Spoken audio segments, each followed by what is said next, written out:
겸손과 기도. 찬미 예수님. 군중이 배불리 먹은 다음 예수님께서는 곧 제자들을 재촉하시어 배를 타고 건너편으로 먼저 가게 하시고 그동안에 당신께서는 군중을 돌려보내셨다. 군중을 돌려보내신 뒤 예수님께서는 따로 기도하시려고 산에 오르셨다. 그리고 저녁 때가 되었는데도 혼자 거기에 계셨다. 배는 이미 무태서 여러 스타디온 떨어져 있었는데 마침 맞바람이 불어 파도에 시달리고 있었다. 예수님께서는 새벽에 호수 위를 걸으시어 그들 쪽으로 가셨다. 제자들은 예수님께서 호수 위를 걸으시는 것을 보고 겁에 질려 유령이다 하며 두려워 소리를 질러댔다. 예수님께서는 곧 그들에게 말씀하셨다. 용기를 내어라. 나다. 두려워하지 마라. 그러자 베드로가 말하였다. 주님이시거든 저더러 물 위를 걸어오라고 명령하십시오. 예수님께서 오너라 하시자 베드로가 배에서 내려 물 위를 걸어 예수님께 갔다. 그러나 거센 바람을 보고서는 그만 두려워졌다. 그래서 물에 빠져들기 시작하자 주님 저를 구해 주십시오 하고 소리를 질렀다. 예수님께서 곧 손을 내밀어 그를 붙잡으시고 이 믿음이 약한 자야 왜 의심하였느냐 하고 말씀하셨다. 그러고 나서 그들이 배에 오르자 바람이 그쳤다. 그러자 배 안에 있던 사람들이 그분께 엎드려 절하며 스승님은 참으로 하느님의 아드님이십니다 하고 말하였다. 주님의 말씀입니다.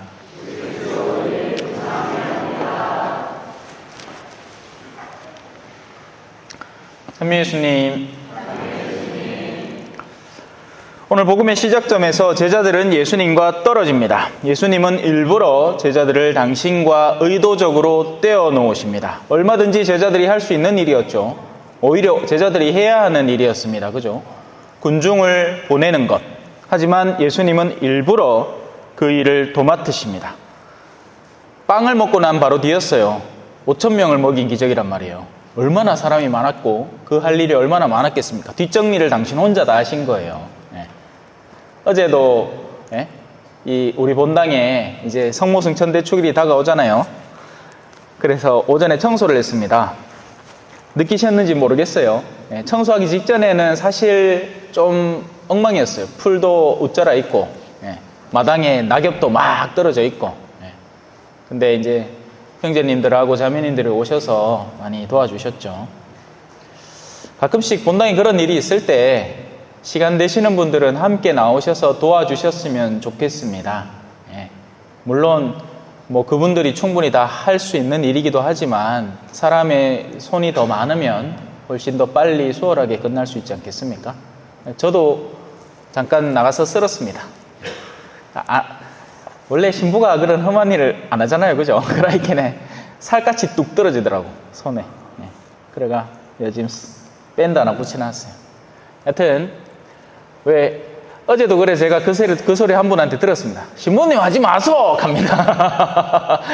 그 말은 신부님이 그런 일을 하시는 게 아니다 라는 얘기겠죠. 근데 마당을 쓸면서 이런 또 생각에 잠겨들게 되더라고요. 이렇게 단순하고 소박한 일에 마음을 쏟을 때는 오히려 생각이 없어지는구나. 그리고는 이제 방에 들어와서 강론을 썼죠. 강론은 머리 시끄럽습니다. 쓸라하마. 이 정신적 노동도 만만치 않은 노동인 것 같아요. 그래서 저마다의 달란트에 따라서 하는 거죠. 여튼 예수님은 제자들이 충분히 할 수 있고 해야 하는 일을 당신이 일부러 하면서 제자들을 따로 당신과 떨어지게끔 의도적으로 만든 거예요. 지금까지 제자들은 예수님만 쫓아다닌 겁니다. 마치 이 뿅아리들이 암탉 쫓아다니는 거 보셨는지 모르겠어요. 요즘 젊은 친구들은 볼 일이 없을 것 같아. 저는 남미에서 볼리비아에서 이제 동네 사람들한테 복음 강의하러 가면 이제 마당에다가 플라스틱 의자를 쭉 깔아놓고 앉아 있으면 엿불떼기에 막 개하고 닭하고 막 오만상 막 돌아다니는 겁니다. 근데 가끔씩 병아리가 이제 금방 태어난 병아리들이 있으면 암탉 주변으로 막 쫓아다니는 거예요. 그렇게 하다가 어느 순간인가는 암탉이 두툼해. 가만히 보면 날개 밑에 병아리들이 다 숨었어. 예. 그래 옆에 훅 치마 쭈쭈쭈쭈쭈쭈쭈쭈 하고 나와갖고 또 엄마 따라가 짜자자자자자 쫓아다닙니다. 예. 이 영적으로도 비슷해요.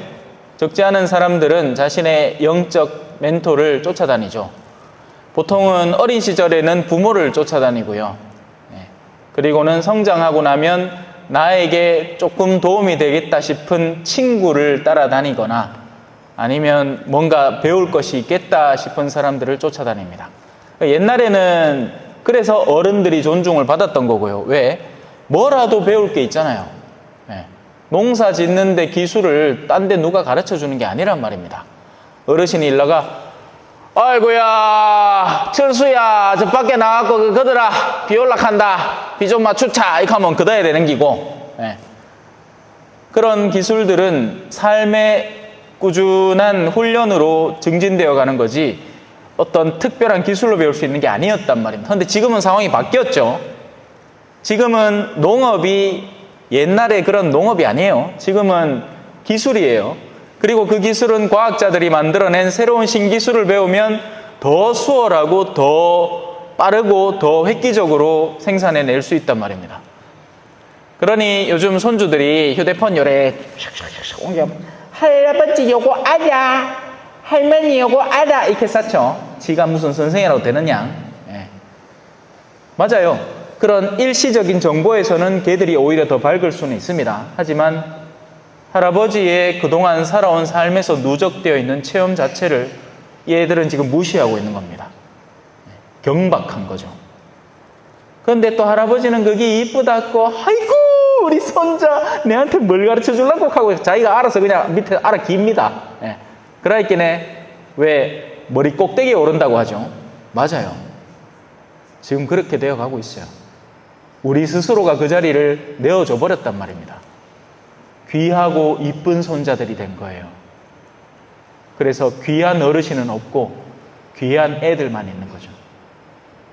세상이 거꾸로 돌아가고 있습니다.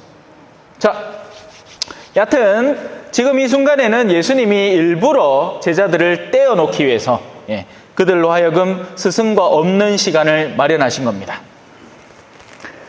마치 성령께서 예수님을 일부러 광야에 보낸 것과 같습니다. 그 광야에는 뭐가 기다리고 있었죠? 사탄이 기다리고 있었습니다. 돌을 빵으로 만들어 보시오 하고 꼬시려고 유혹에 잡아뜨려서 하느님의 외아들의 존재를 파멸시키기 위한 시련이 있는 곳으로 성령께서는 성자를 그쪽으로 보내신 겁니다. 거기에는 굶주림이 있었고 괴로움이 있었고 시련이 있었고 유혹이 있었던 거죠. 때로 우리가 닥치는 수많은 일들 가운데 우리는 긍정적인 일만 바랍니다. 그죠? 돈 많이 벌고 일은 덜하고 편안하게 놀고 먹고 쉬고 자고 싶습니다. 하지만 세상에 그런 일은 존재하지 않습니다. 세상에 그런 일은 없어요. 우리가 흔히 부러워하는 사람들 있죠. 우리가 상상하는 것 이상으로 속 시끄러운 사람들입니다. 연예인들이 앞에 나가고 춤 몇 번 추면 사람들이 막 요즘 잘 나가는 노래 뭐 있는지 모르겠어요. 뉴진스다! 와, BTS다! BTS도 벌써 이제 슬 늙는 느낌이다. 그죠? 네. 근데 걔들이 그렇게 팬들의 찬사만 받겠느냐고요.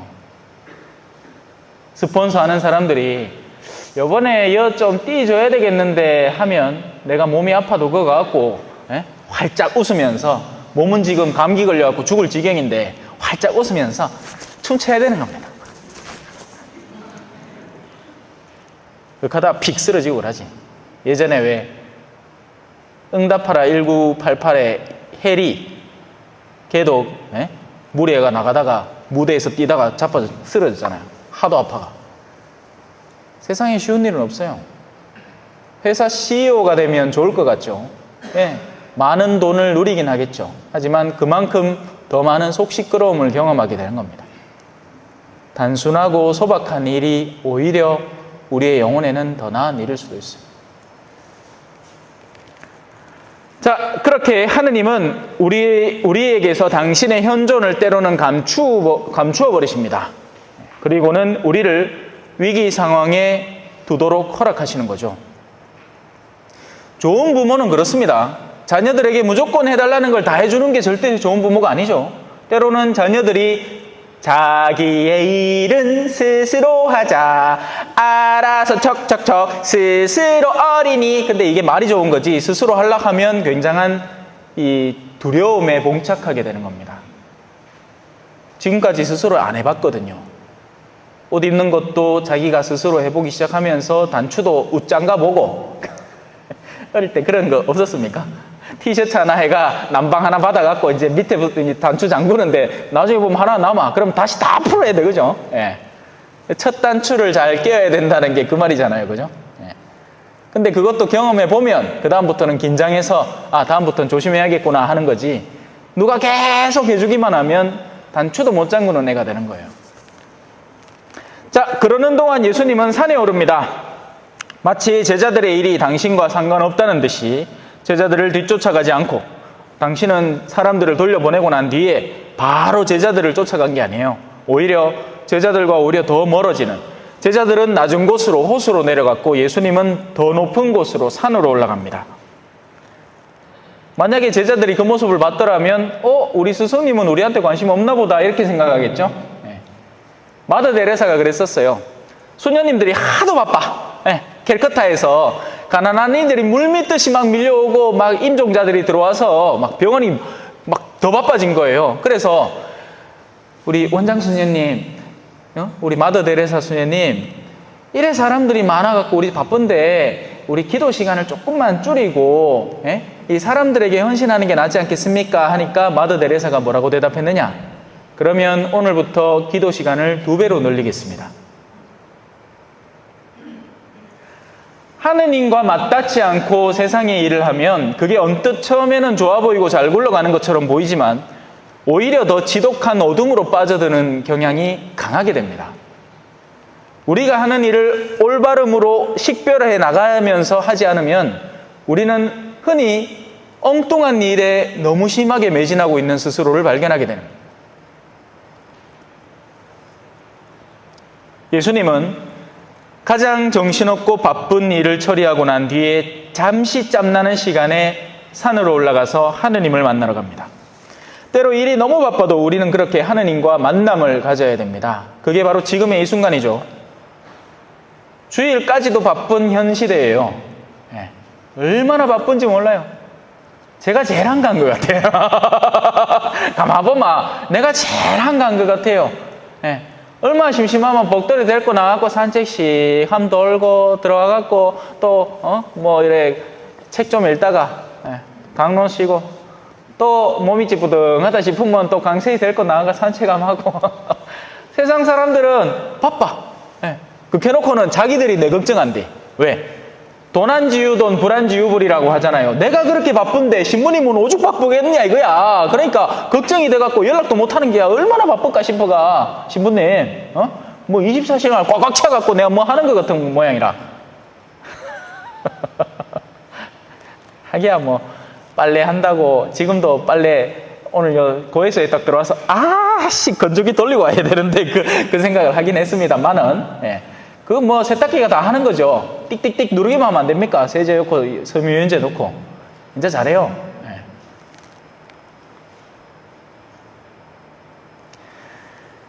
하느님과의 만남 속에서 우리의 일상을 올바른 시선으로 바라볼 때 우리의 일상도 정돈되어 가는 겁니다.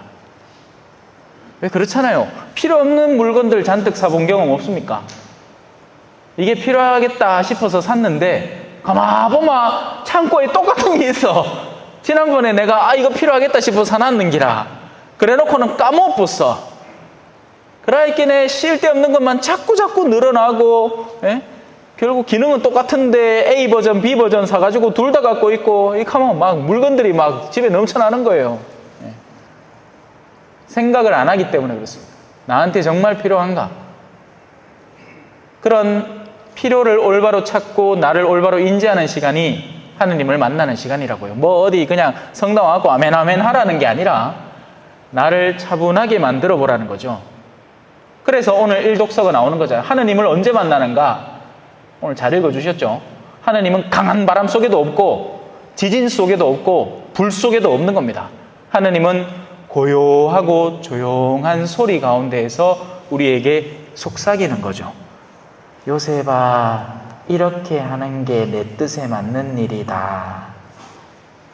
지금 네 아내하고 다퉜지? 그래갖고 그 마늘에 때리지기고 싶지? 근데 마음을 차분하게 가라앉히고 내 말을 한번 들어봐라. 그게 맞는 일이다. 우리는 예수님의 기도하는 모습에서 우리의 일상을 다루는 법을 올바로 배워야 됩니다. 일이 바쁠수록 기도하는 시간을 놓치지 말아야 하는 거죠. 오히려 더 기도에 열중해야 하는 겁니다. 아니나 다를까 주림없이 떠나간 제자들은 위기에 봉착합니다. 호수 한가운데에 위치한 배에 맞바람이 불고 파도가 점점 높아지기 시작합니다. 그나마 올해 태풍은 그렇게 부산 지역에 파도를 높게 만들지는 않았어요. 참 다행입니다. 그죠? 작년만 하더라도 파도가 8m 높이로 쳐들어와서 앞에 상가에 완전히 쇼윈도를 박살을 내놨습니다. 물이 이게 무게가 만만치 않거든요. 우리 요즘 애들은 배틀그라운드로 해가지고 막 위에서 다이빙 해갖고 막 낙하산 펴고 내려가면 물에 떨어지면 산다고 생각하는데 50m 이상의 높이에서 물에 떨어지면 물의 강도가 시멘트로 바뀝니다. 어마어마한 양의 물이 한꺼번에 밀어닥치면 건물도 떠밀려 간다고요. 일본에 쓰나미 난 거 못 보셨습니까? 그게 딴 게 밀었어요? 바닷물이 민 거예요. 해저에서 지진이 쿵 일어나니까 우리 꿀렁하고는 물이 높아져 버린 거죠. 그게 우 밀고 오니까 싹 다 쓸러간 거예요. 지금 하와이는 불이 나서 남은 잔해라도 있지, 시체라도 거기 만약에 시신이라도 있으면 찾을 수는 있겠죠. 물은 쓸고 가버리면 어디에 어떻게 파묻혀 있을지 전혀 모르는 겁니다. 우리는 지금 위기의 시대를 살고 있죠. 시한폭탄 같은 시대를 살고 있습니다. 언제 또 집중호우가 시간당 200mm를 내리면 이 동네가 어떻게 될 것 같습니까? 저 수많은 비닐 단지들, 참외 단지들 싹 다 잠겨버립니다. 자, 여행이 또 올해는 지나가나 싶은데 어떻게 될지는 봅시다. 호수 한가운데 위치한 배에 맞바람이 그렇게 불어댑니다. 제자들은 앞으로 나아가려고 고군분투하겠지만 우리의 생을 그래도 이끌고 가려고 우리가 마주하는 생의 여러 가지 위기들 앞에서 우리의 생을 어떻게든지 끌고 나가려고 직장도 구하고 결혼도 하고 살림도 만들고 난리를 쳐봅니다. 노후 준비도 하고 다 바빠. 그런다고 다 바쁜 거 아니에요, 그죠? 맞잖아요. 바빠. 근데 이 맞바람이 도무지 사그라들 기미가 안 보여. 열심히 노를 졌습니다. 아도 낳고 아도 잘 키우려고 하고 사교육도 시키고 난리를 나는데 이거 언제까지 해야 되나 모르겠어. 이거 나이가 들면 좀 잠잠해지나 싶었는데 아니래. 이제는 은퇴도 없는 시대래. 이거 노를 계속 젓는 겁니다. 이거 어릴 때부터 계속 고3 때부터 시작해갖고 계속 져 노를. 직장 취직한다고 바빠 죽겠고 결혼한다고 바빠 죽겠고 바빠. 노 젓는다고. 바람이 불어오는 곳 그곳으로 가네. 이런 여유도 없어. 바빠. 막 노 젓는 기라. 우리의 인간적 능력은 언제나 한계를 가지고 있고 우리가 아무리 발달된 문명과 과학기술을 가지고 있다고 해서 우리는 심지어 일상의 소소한 문제 하나 해결하지 못합니다. 휴대폰이 발달을 한다고 부부 사이가 정돈됩니까?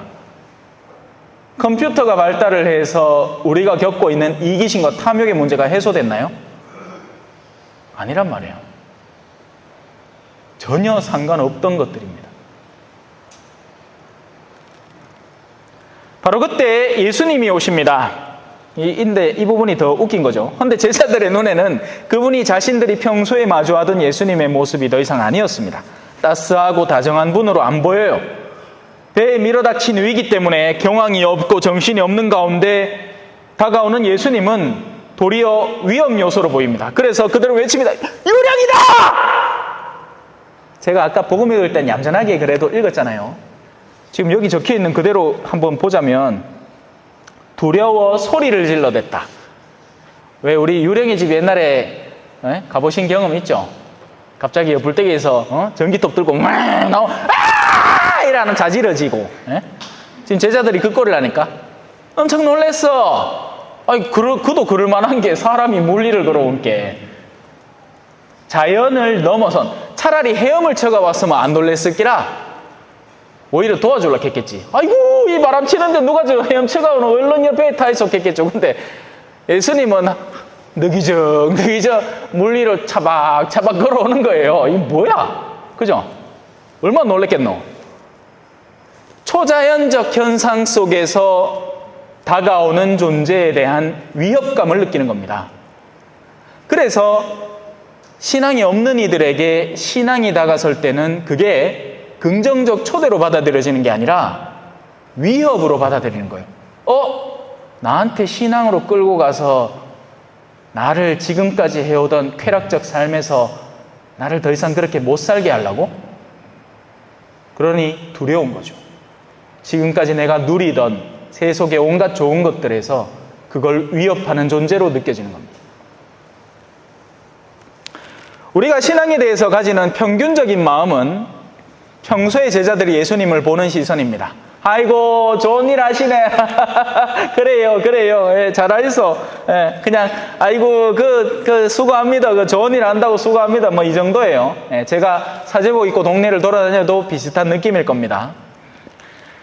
하지만 우리가 세속일에 허덕이는 때 신앙이라는 것이 우리에게 초대로 다가오면 우리는 신경질적으로 변합니다.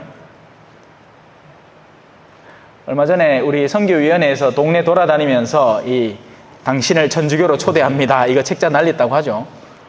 근데 예를 들어 저런 다방 같은 데 한번 가 책자를 돌리려 했더니 성질을 버럭 내더랍니다. 예? 예. 왜 그딴 소리를 지금 나에게 하느냐? 나는 지금 더 내가 지금 필요한 건 지금 사업이 잘 안 돼가지고 딱 2천만 원만 어디서 더 구했으면 좋겠는데 이 바쁘고 부족한 시간을 쪼개서 돈을 벌어도 모자랄 판에 지금 날들어 성당을 가자고? 웃기는 소리 하지 마라. 주일도 일해야 될 파이다. 돈이 얼마나 부족한데. 근데 지금 날들어 성당 가자고? 하느님 앞에 가서 아멘 하자고? 공부할 시간도 부족한데. 요즘 보좌 신부님들의 걱정이 그거예요.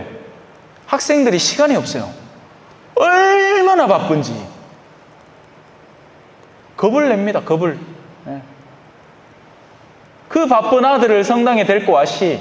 참 대단한 분들입니다.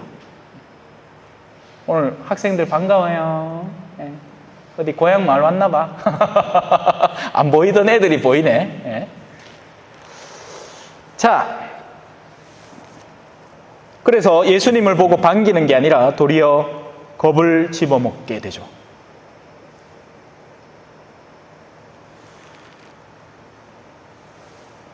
하지만 예수님의 말씀은 한편으로 강직하면서 한편으로 따뜻합니다. 무슨 말씀을 하셨죠? 용기를 내어라. 강직합니다. 너에게 필요한 건 용기다. 그냥 모든 게 다 좋아. 내가 이거 다 해결해 줄게. 걱정 마라. 이게 아닙니다. 너에게 밀어닥치는 시련 가운데에서 네가 필요한 건 용기다. 용기를 내어라. 그리고 나에 대해서는 두려워하지 마라. 나다. 야훼라는 이름의 본 의미를 아시죠? 구약에서 선언된 야훼 혹은 달리 말해서 여호와라는 그 똑같은 이름이에요. 왜 히브리어는 자음만, 우리 같으면 그러니까 기역, 니은, 디귿 이렇게만 적는 거지. 그래서 모음이 없기 때문에 이응, 히읗 이게 야훼인 겁니다. 거기에다가 야훼를 붙일지 여호와를 붙일지에 따라서 달라지는 거죠. 그래서 그 말의 본 뜻은 나는 있는 자 그로다 라는 뜻입니다. 나는 본래부터 존재하는 이다. 나다 이 말 안에 그것이 포함되는 겁니다. 너희가 마주하고 있는 건 너희가 모르는 존재가 아니라 모든 것을 창조한 이와 맞닿아 있는 나다. 자, 따라서 베드로가 그 말을 듣고 용기를 냅니다. 전에라면 생각하지 못할 일, 일반 사람이라면 절대로 생각하지 않을 일을 생각하고 당신에게 고백을 합니다. 주님이시라면 이 위기를 헤치고 당신께 나아갈 수 있는 초인적인 힘을 허락해 주십시오. 제가 물 위를 걸어 당신께 가도록 허락해 주십시오.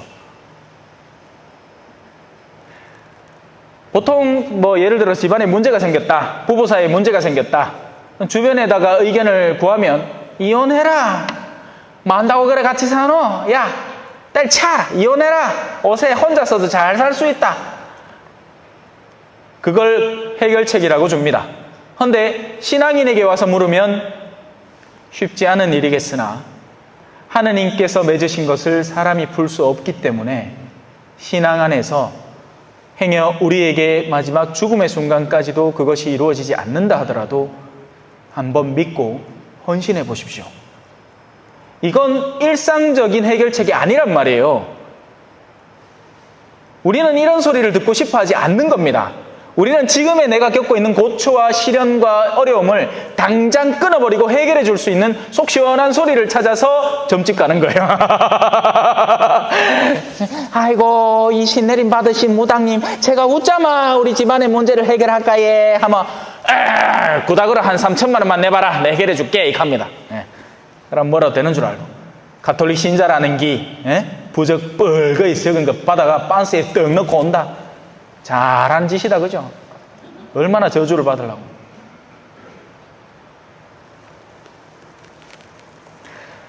예수님은 허락합니다. 너 안에서 그런 초인적인 힘에 대한 기대를 걸고 있으니 내가 그것을 너에게 허락한다. 와라. 신앙을 가진 사람들은 세상 사람들이 모두 절망할 위기의 순간에 신앙 안에서 힘을 얻기도 하는 겁니다. 그게 우리가 읽는 성인전들의 주된 내용들이죠. 그래서 일반 사람이라면 상상을 못할 영적인 힘을 바탕으로 꿋꿋하게 생을 이끌어갑니다. 어르신들 중에 그런 분들이 있어요. 저렇게 어떻게 사나 싶어. 저렇게 어떻게 사나 싶어요. 심지어는 착해. 이 어르신은 착한데 자식들은 또 못 됐는 기라. 그래갖고 어르신들을 탈탈 털어먹고는 빈털터리로 남겨놨어. 여러분, 사각지대에 놓인 어르신들이 굉장히 많습니다. 차라리 자식이 없잖아요. 그러면 관리를 받아요. 근데 이분은 자식이 있어. 그리고 그 자식이 잘 살아. 생똥을 빼갖고 야를 서울대 보내놨는 기라.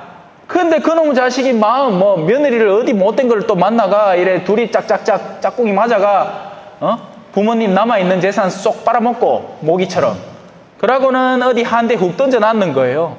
근데도 이 어머니는 그 자기가 버림받았다는 생각을 뭐하고, 영철이가, 제가 들어오면 반깁니다. 제가 봉성치하러 가가 신자라 걔가 아이고 우리 어르신 잘 지냈어요? 우리 영철이가 영철입니다. 아이고 잘 지냈어요. 아이고 여와 나와 계십니까? 추운데 들어가시다. 아이고.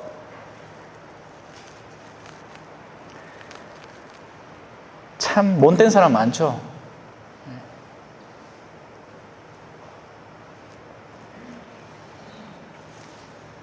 그래서 그런 어르신들은 신앙 안에서 꿋꿋이 견뎌내시는 겁니다.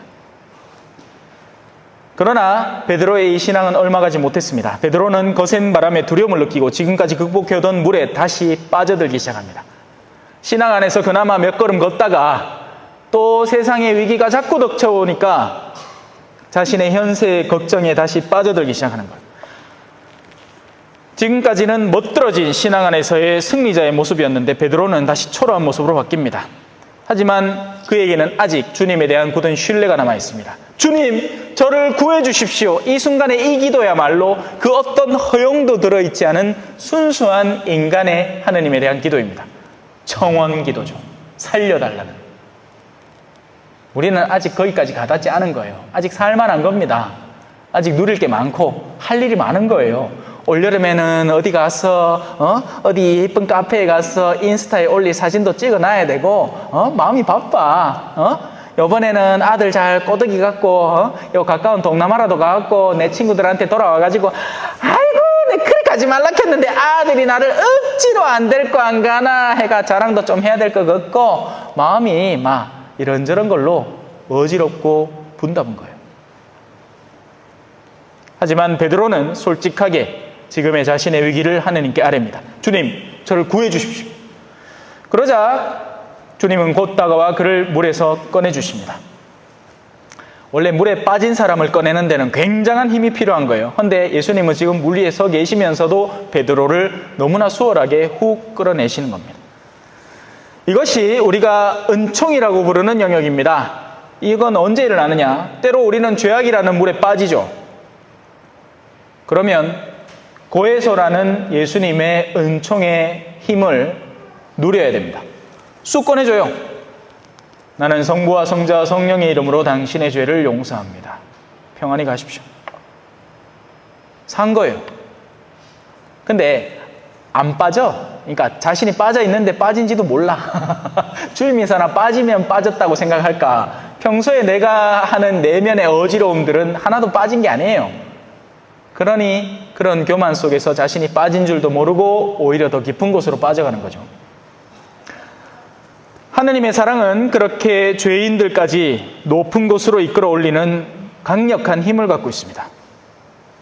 그렇게 둘은 다시 배에 들어옵니다. 우리의 일상의 영역으로 이제는 멀어져 있었던 제자들이 예수님을 손잡고 배 안으로, 우리의 일상으로 다시 일상의 배로, 삶의 배로 들어옵니다. 그러자 바람이 그쳐버립니다. 첫 신앙의 훈련, 그 신앙의 두려움, 은총 생활의 설렘, 쓰러짐과 청원, 하느님의 은총의 체험, 이게 1년의 과정이에요. 오늘 복음의 시작부터 해서 1년의 과정입니다. 그렇게 그 1년의 과정을 겪은 사람들은 튼튼한 신앙인이 됩니다. 마치 헬스장 한 6개월 끊고 하루도 안 빠지고 갔다 온 사람 같은 느낌인 거죠. 그래서 지금까지 그를 괴롭히던 위기들은 아직 풍랑이 없어진 게 아닐지도 몰라요. 하지만 이제는 풍랑이 아니게 되는 거죠. 이게 무슨 말인지 알죠, 그죠? 전에는 3kg짜리 아령 드는데 아야 나 근육 아야 해서 익하고 앉았는데 이제는 막 30kg짜리를 조덕 드는 겁니다. 장미라의 맨키로. 3kg짜리는 우스운 거예요, 그냥. 3kg는 그냥 젓가락으로 쓰는 거죠. 그렇게 그들은 모두 예수님의 실존을 고백할 수 있게 되는 겁니다. 스승님은 참으로 하느님의 아드님이십니다. 아멘. 찬미 예수님, 겸손과 기도.